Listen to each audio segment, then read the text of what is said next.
Hi, Charles here. Well, it's been quite a while since we put up a video, so I thought it's time for a little update. I'm doing another little tweak, nothing big, and we do have something big coming to the van pretty soon.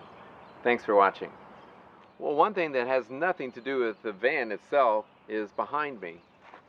If you've been watching my videos, you know that I'm quite often shooting this direction, and there used to be a wall of pine trees right here. You would see big branches, and we decided that the time had come to cut down these two pine trees. They were here when we first moved here over 30 years ago. All the rest of the pine trees and most all the other trees my wife planted when we moved here. There's one huge one in the back, a big pine tree. But we had been losing branches and they were getting very, very top heavy, so we decided to take them out.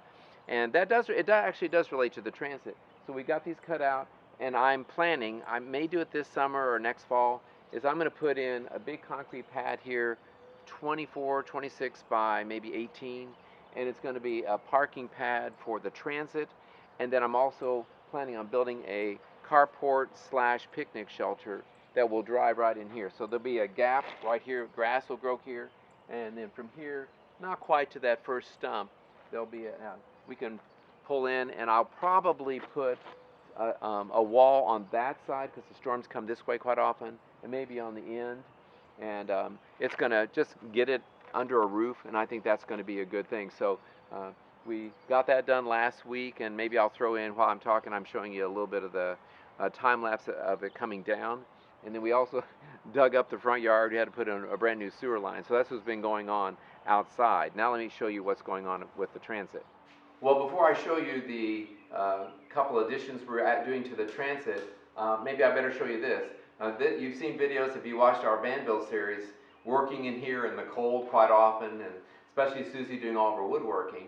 And because she loves doing the woodworking so much, I decided to give her a workshop. And so we had a partial wall here, and so we've actually made it a solid wall across, added the door.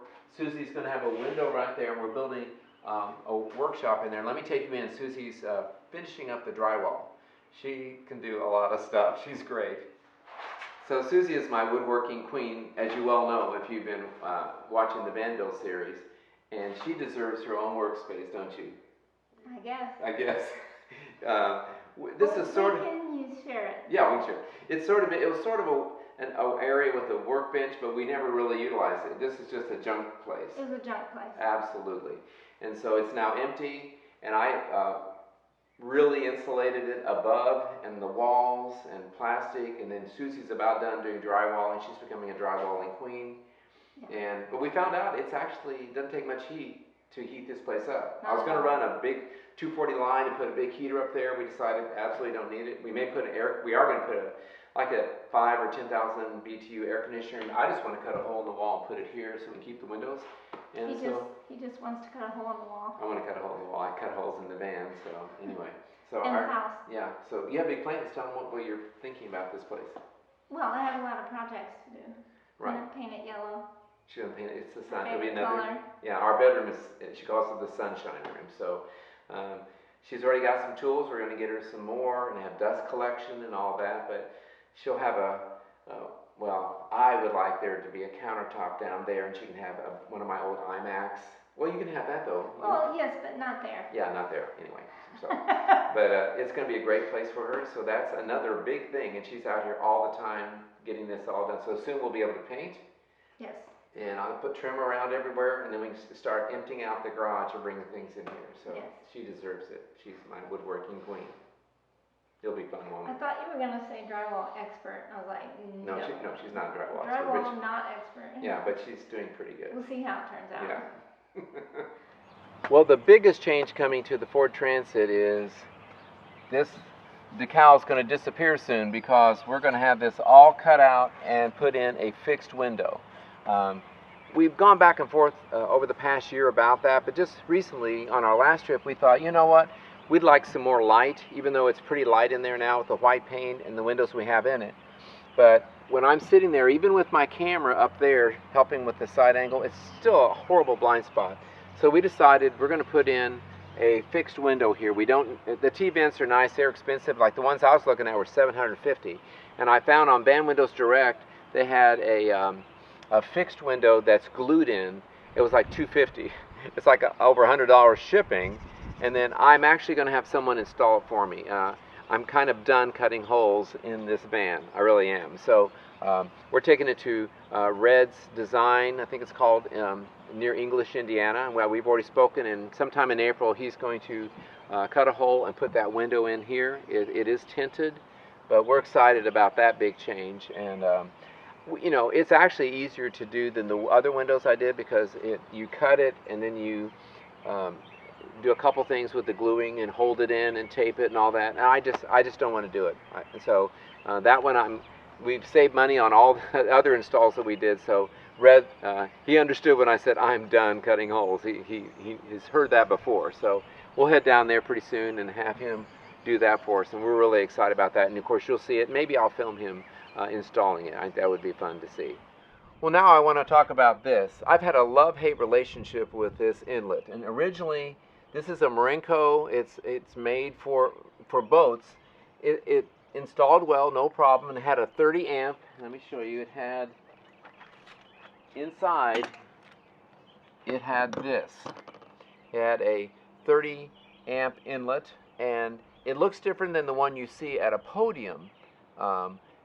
At campgrounds, but I've seen a lot of people, they use this kind of inlet. It's, what is it, NEMA something, the number, I don't care. But what we found was it was just really annoying. Some places had 30 amp and other places didn't, so that I would plug this into this, so it'd be like this, and then an extension cord going. Well, sometimes I felt like I had to tape this. I just was fighting it powering all the time.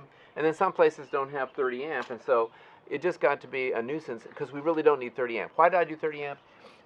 A friend made a great suggestion, and it was a good suggestion, that if there was any chance that we were going to put an air conditioner on the top, we'd need 30 amp. And so, you know, future-proof, as they say. But we have totally made up our mind we're never going to do that. We don't even use that Zero Breeze air conditioner. I gave that away.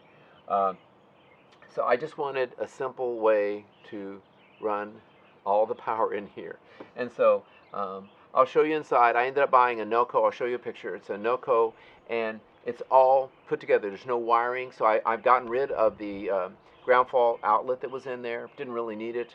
And so now this is basically all one big extension cord. So there's two plugs, as you'll see, but I squeezed it in between some wood. I'll show you inside. So this thing is so solid, and so we're no longer going to need this. If we do have a situation where it's either 50 amp and 110 outlets, or 30 amp and regular outlets, and then sometimes all of the above.